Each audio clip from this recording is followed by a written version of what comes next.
Magandang hapon po. Ito po ang resulta ng Lotto Draw ng 5 PM Sabado, October 21, 2023.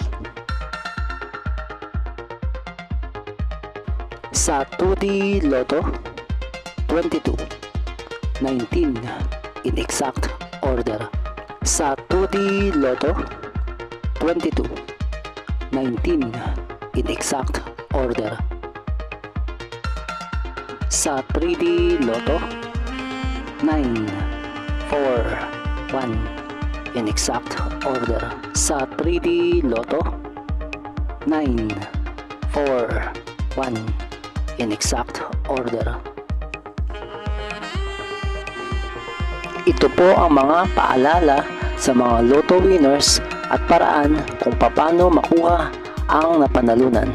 Ito po ang mga paalala sa mga Lotto winners at paraan kung paano makuha ang napanalunan.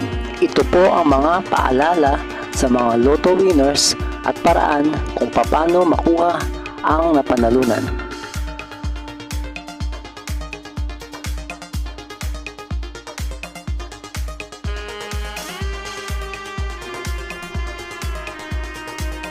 Kung nagustuhan mo ang video ito, please like, share at isubscribe mo na yan para lagi ka updated sa mga bagong Lotto results ngayon. See you again later at 9 PM Lotto results para sa 2D Lotto, 3D Lotto, 4D Lotto, 6D Lotto, Super Lotto, Mega Lotto, Lotto 642, Grand Lotto at Ultra Lotto. Thank you for watching this 5 PM draw Lotto results.